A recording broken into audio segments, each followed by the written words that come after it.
Programa Visão Espírita. Apoio. Livraria Espírita Guilom Ribeiro. Há 50 anos divulgando o livro e a doutrina espírita.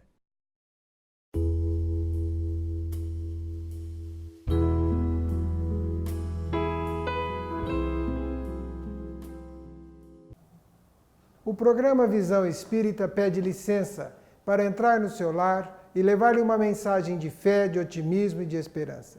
O programa Visão Espírita tem a grata alegria de receber Adeilson Sales, escritor, poeta, conferencista, divulgador do Espiritismo, para uma conversa fraterna, elucidadora e esclarecedora a respeito dos jovens no momento atual. Seja bem-vindo, Adeilson. Obrigado, eu que agradeço a oportunidade de voltar a esse programa, né, tão agradável, e se participar nessa conversa informal, mas para falar de coisas absolutamente muito sérias.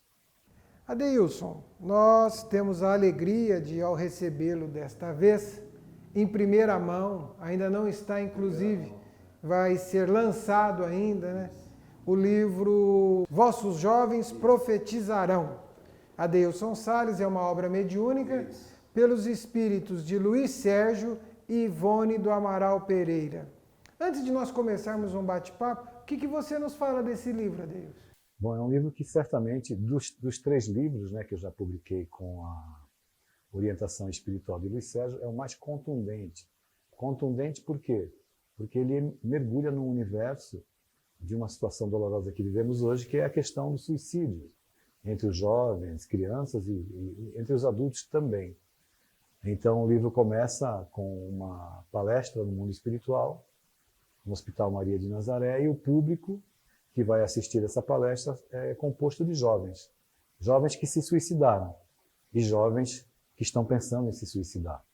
E a palestrante é a Ivone Pereira, que com propriedade pode falar sobre um tema tão agudo, né, e delicado, por ter sido ex-suicida, por ser ex-suicida e por também experimentar a mediunidade desde a infância, passando pelas turbulências da adolescência. Então, esse livro aborda alguns aspectos que a espiritualidade já havia nos orientado, que acabam deflagrando processos de automutilação, de suicídio. Então, Ivone trabalha muito bem a questão, falando da mediunidade para o adolescente, e o livro traz aí orientações muito importantes e muitas reflexões para pais, educadores em geral, evangelizadores e para os próprios jovens.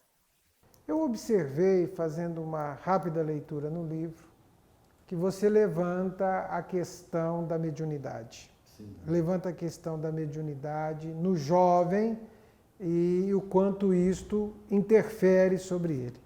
E aqui eu estou de posse de O Livro dos Espíritos.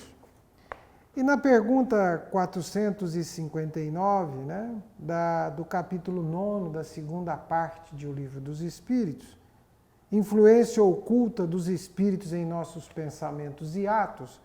E nessa pergunta, Kardec indaga: influem os espíritos em nossos pensamentos e em nossos atos?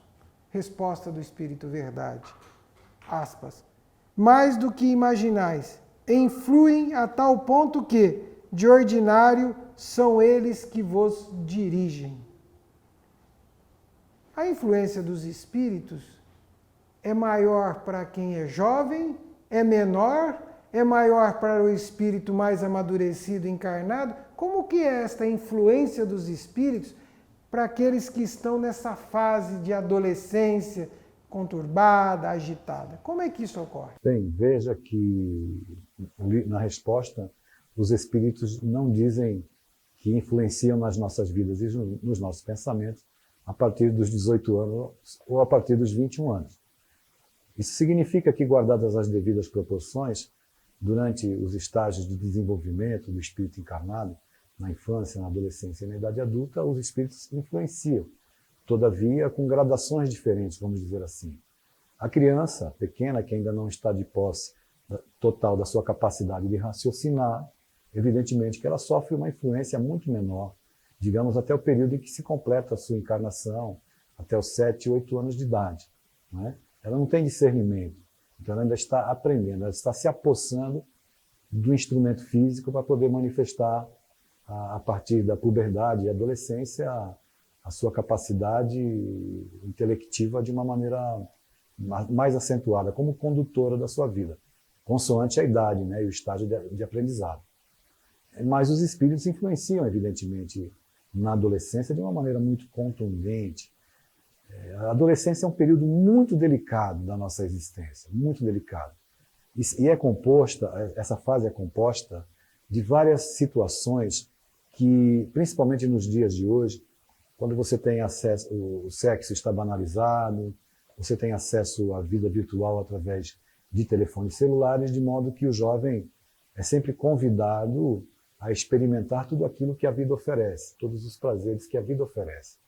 Eu digo jovem, isso acontece com o adulto também, porque o jovem ele está mais fragilizado. Porque acontecem alguns detalhes que o livro trabalha muito bem, como, por exemplo, a individualização do jovem, né? Quando ele se individualiza, e as reminiscências de vidas passadas, quando ele vai se assumindo tal qual é. Veja que interessante, Zola. O espírito passa pelo período infantil, lá na questão 383 a gente estuda isso, né? Passa pelo período infantil porque nesse instante ele ainda não está de posse de toda a sua capacidade intelectiva. Então ele tem fomentada no seu psiquismo, através do exemplo, da educação dos pais, os valores éticos morais que o auxiliarão no período da puberdade, adolescência, na idade juvenil, fazer as escolhas consoante os interesses que ele tenha.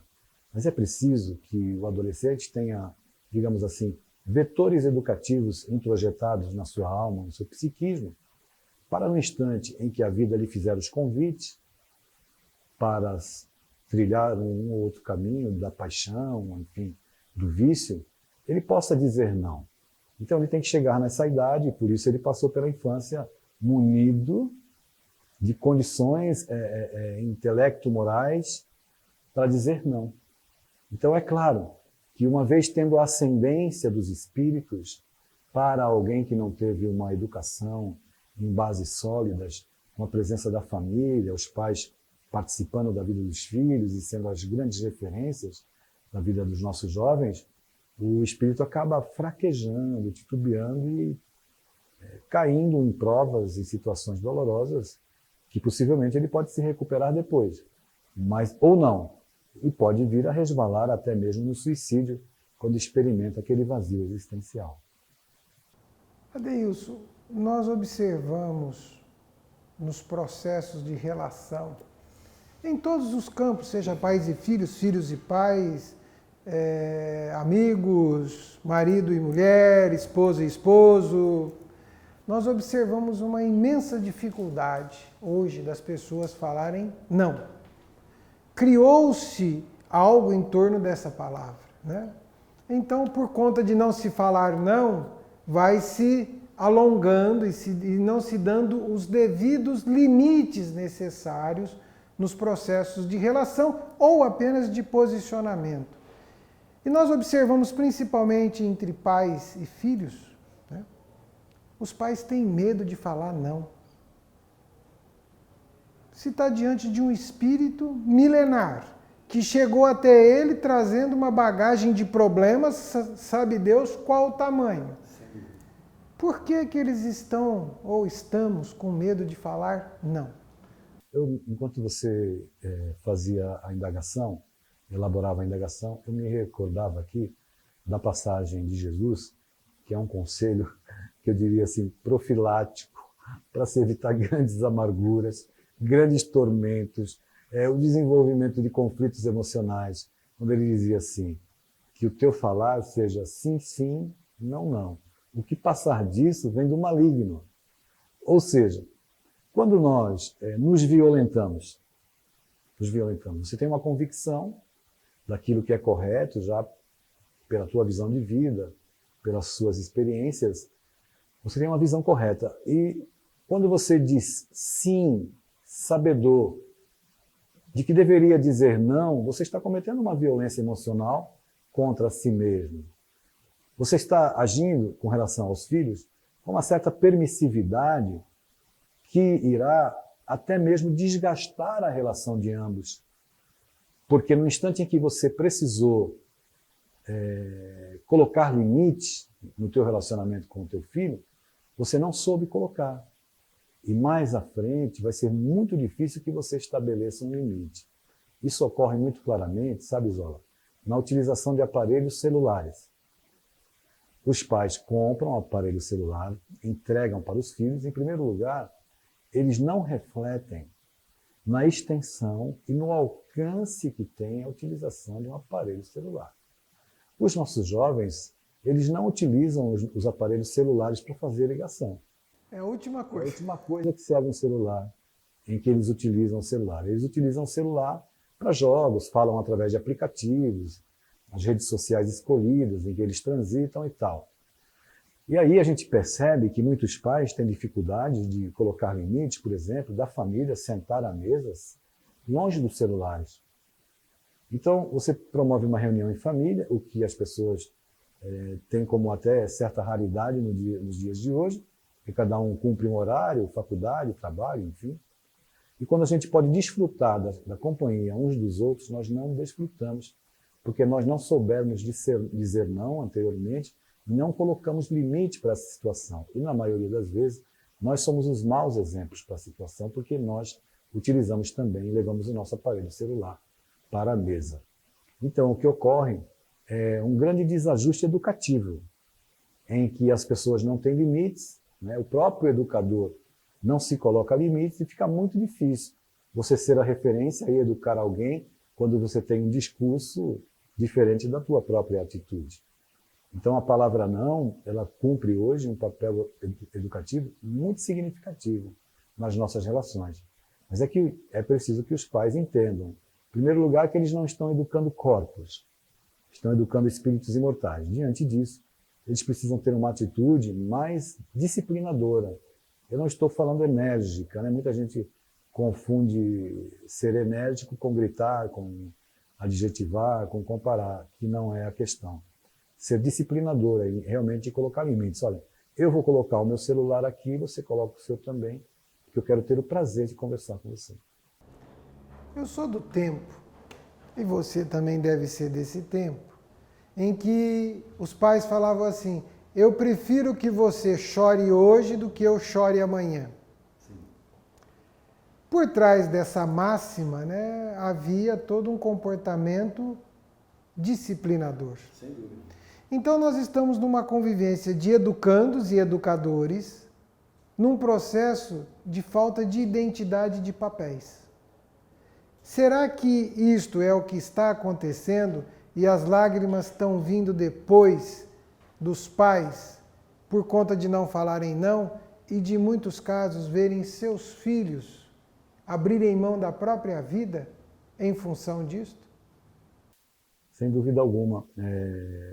Existe um grande vazio existencial permeando a vida de muitos jovens, infelizmente, nesses dias. E isso não começou agora, nesse instante, né? Os processos de fragilização emocionais, de fragmentação psicológica, eles se desenvolvem ao longo do tempo. À medida que os problemas vão acontecendo dentro de casa, os problemas de forma recorrente, por exemplo, a falta de diálogo, a falta de interesse dos pais pela vida dos filhos, a falta da presença dos pais na vida dos filhos, onde quer que eles estejam. É importante que estejamos juntos. Tudo isso vai criando um distanciamento, sabe, Zola?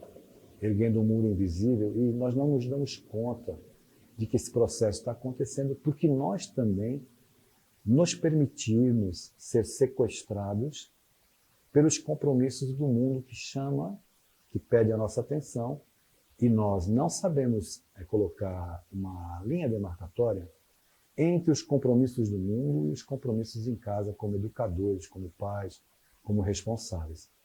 Alargando um pouco o início da tua pergunta, eu diria que nós todos somos educadores e somos educandos ao mesmo tempo. Porque no relacionamento, pelo viés reencarnacionista, é claro, porque no nosso relacionamento com os nossos filhos, relembrando que eles não são corpos, são espíritos imortais, certamente eles podem ter uma bagagem e uma capacidade, uma visão melhor que a nossa em muitos aspectos da vida. Mas nós acreditamos, por sermos os pais, os avós, mais velhos, que nós temos o roteiro da felicidade, sabemos onde está o pote de ouro no fim do arco-íris. E nós não sabemos. O processo educativo, ele se dá no desenvolvimento do relacionamento, na dinâmica da vida, na dinâmica do cotidiano, de estarmos juntos com esses espíritos, nossos filhos, nossos netos. Então nós temos que nos esforçar, pelo menos, para ter mais sensibilidade para perceber quem são esses espíritos e aí fazermos valer a nossa autoridade, a autoridade que deve agir com amor, com rigor e com amor. Porque quem ama protege, diz não, coloca limites. Mas quando nós estamos aí confusos com o desenvolvimento do nosso papel, seja qual for a posição que ocupemos dentro da família, se nós estamos confusos, nós nos perdemos também com relação à medida que nós devemos, a melhor medida a adotar no trato educativo dos nossos filhos, dos nossos educandos. Adeilson, mas nós fazemos grupo de WhatsApp na família? Não fazemos grupos de WhatsApp? Isso já basta, nós já temos uma relação no grupo de WhatsApp. Essa tecnologia ela veio para ficar, né, Zó? Não tem jeito. Veio para ficar e ela deve ser utilizada a nosso favor. Então não existe nada contra o grupo da família no WhatsApp, mas tudo contra a relação presente um na vida dos outros, de maneira a nos abraçarmos, a confraternizarmos, a olharmos nos olhos uns dos outros, a chorar junto, a sorrir junto, a brigar, né, no instante das dificuldades e das divergências. Nenhuma tecnologia vai substituir o relacionamento humano, né, de maneira presente. As instâncias emocionais que nós experimentamos quando estamos juntos, frente a frente, são diferentes dos contatos de WhatsApp. Mas é claro que o WhatsApp é maravilhoso. A minha filha está mudando para Berlim, agora no dia 29 de setembro, e evidentemente que o nosso recurso vai ser o WhatsApp. Né? E eu vou me movimentar para estar logo visitando-a na Alemanha. Mas veja como é útil o WhatsApp. Mas ele não pode substituir jamais a presença, desde que estejamos próximos uns dos outros, vivendo na mesma cidade, no mesmo estado. É preciso que a gente se visite, se abrace, dê amor uns para os outros, porque nós precisamos desse alimento. Quando nós chegamos desse dê amor uns aos outros, nós observamos, voltando ao livro, né, que há uma preocupação, há esclarecimentos, há orientações e há uma amplitude do aspecto do suicídio e das suas percepções ao longo de um tempo. Parte dessa falta que nós enfrentamos de perceber quando estas situações estão em volta ou estão muito próximas, porque lá você diz aqui nas narrativas, eu tive observando, que esses espíritos se apresentavam nessa palestra trazendo marcas. Sim. Que os fazia identificar e daria para saber quem é os encarnados, quem não eram os encarnados, e eles traziam sinais que demonstravam os seus distúrbios psíquicos, emocionais e tal. Como nós, mesmo que o WhatsApp tenha todo esse convívio, há os distanciamentos, que indicadores você poderia oferecer aos pais, aos familiares, ao observar os seus filhos dentro da sua dificuldade de educador, dos seus limites, dos seus próprios conflitos, que evoluem-se sinais que podem demonstrar que esse jovem está prestes ou pensando em cometer um equívoco muito grande na sua vida? O importante é que nós respeitemos os nossos filhos quando eles nos dizem que estão sofrendo, quando estão tristes ou quando estão em depressão. A dor alheia deve sempre ser respeitada. O coração dos outros é terra que ninguém pisa. E nós não sabemos o que se passa de fato na intimidade da alma, do coração dos nossos filhos. Mas é interessante notar que eles acabam, de certa forma, mesmo que lentamente, modificando algumas condutas que eram normais. Eles perdem o interesse, começam a perder o interesse por algumas coisas que eram a grande razão, situações motivadoras e que traziam prazeres a eles, eles param de prestar atenção. Começam a buscar o isolamento, querem ficar sozinhos. É importante prestar atenção, porque educar não é só falar. A A educação também se dá pela escuta. E a identificação de muitos males se dá pela escuta. Em algumas frases simples, como eu gostaria de deitar para dormir e não acordar mais, eles vão revelando nas entrelinhas aquilo que está se passando na intimidade da alma. Então, é importante que nós possamos deter as nossas atenções em questões como essa, a irritabilidade constante, quando você se dirige a seu filho, ele se irrita com muita facilidade, né? A rebeldia e o desejo de não partilhar mais do ambiente familiar com o restante do grupo, traz uma evidência de que tem algo errado. Por isso, eu chamo a atenção para prestar atenção nos filhos, para estar atento, ouvir o que ele conversa, se possível, no momento que passa pela sala ao telefone. Eles vão dando dicas, observar o comportamento na escola, buscar na escola as pessoas responsáveis, os orientadores educacionais, observar o desempenho escolar e o relacionamento que o seu filho vem mantendo com os outros colegas da escola. Porque ali também ele se mostra. Aí na escola ele vai se mostrar mais ainda do que muitas vezes se mostra em casa. O que acontece é que não existe uma solução e uma fórmula mágica, mas existe sim possibilidade de, acompanhando a vida dos nossos filhos mais de perto, com mais cuidado, com mais interesse, de realmente identificarmos quando algo está trazendo conflito e eles estão experimentando alguns sofrimentos na vida pessoal. Para nós espíritas, falar da influência dos espíritos é algo normal, tranquilo, corriqueiro. Acontece que nós temos inúmeros companheiros que são de outras crenças, né? Mas não quer dizer que os espíritos escolhem crenças para influenciar, Os espíritos não têm religião, né? Para poder olha, aqui eu vou influenciar esse porque ele é espírita e aquele não. Os espíritos somos todos nós. Os homens sem corpos. Os homens sem corpos.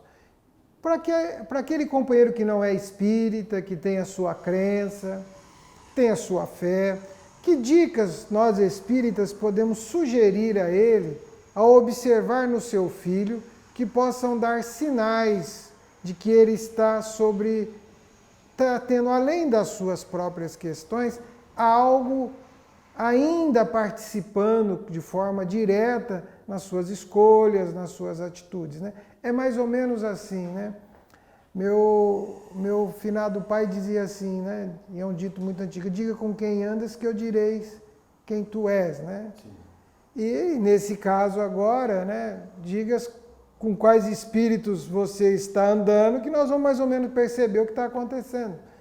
Que dicas nós podemos dar para esses pais, para esses familiares? Eu vou me dirigir aos pais, de uma maneira geral, deixando de lado as questões de religião, que elas devem ficar de lado nesse instante. Então, independente de religião, católico, espírita, protestante, budista, não interessa, você é pai. E se você é pai, você tem que participar da vida do seu filho. Se você ama seu filho, você tem que estar interessado no conteúdo que ele acessa no mundo virtual, os relacionamentos que ele alimenta, no convívio social, os locais que ele frequenta, os amigos que ele anda na escola. Só através da observação, do interesse, é que nós vamos poder prevenir situações dolorosas, as questões do suicídio, da automutilação, etc., quadros de depressão, enfim. Pai precisa estar junto ao filho, participando da vida do filho. Não precisa asfixiar o seu filho emocionalmente, mas você precisa apenas estar atento à realidade que ele está vivendo. Só assim você irá identificar.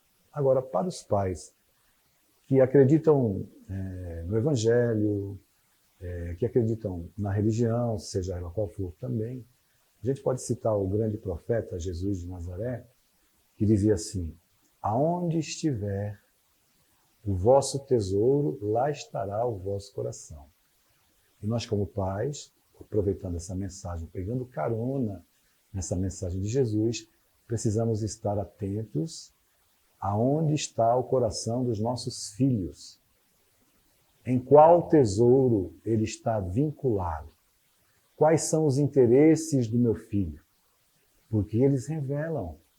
Se você prestar atenção, você vai descobrir o que está motivando a vida do seu filho, né? Existem situações em que ele amanhã pode experimentar uma frustração e optar pelo suicídio, mas se ele tiver família, uma base sedimentada, pais próximos, que sejam suas referências, fica mais difícil disso acontecer. Adeilson, você apresenta agora o livro Vossos Jovens Profetizarão, que vem numa sequência do Game Over. Nós observamos uma atenção da espiritualidade muito grande com esse momento que o espírito vive da juventude. Perfeito. Das consequências que o corpo físico aflora para ele também e a sua falta de lembrança. Essa relação com a equipe espiritual, que vivências ela está trazendo para você na publicação desses livros? E também, o nosso tempo é célere, pedir que você deixe para todos os educadores uma mensagem sobre o seu trabalho, uma mensagem sobre sua obra e uma mensagem de otimismo. Bem, em primeiro lugar, evidentemente que o convívio com a espiritualidade tem me trazido um êxtase, né, e uma motivação excepcional para trabalhar.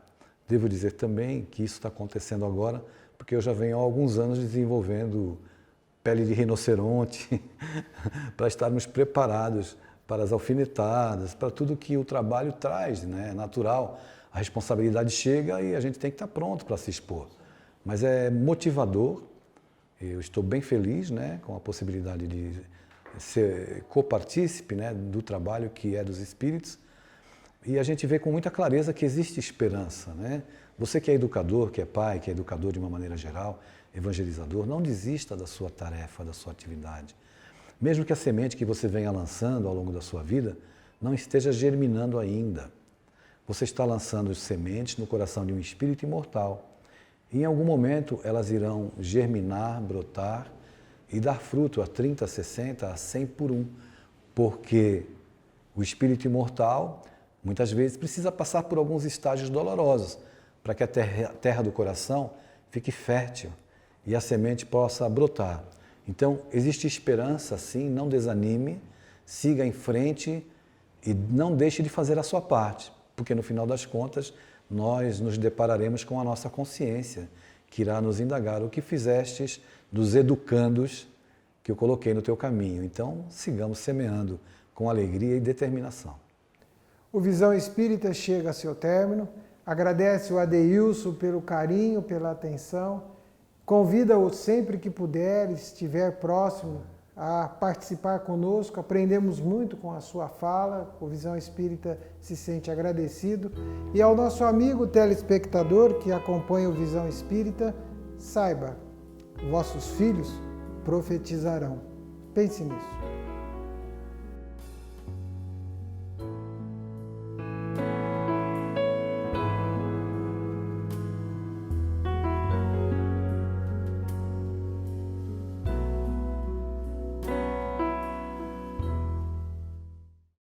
Programa Visão Espírita. Apoio. Livraria Espírita Guilom Ribeiro. Há 50 anos divulgando o livro e a doutrina espírita.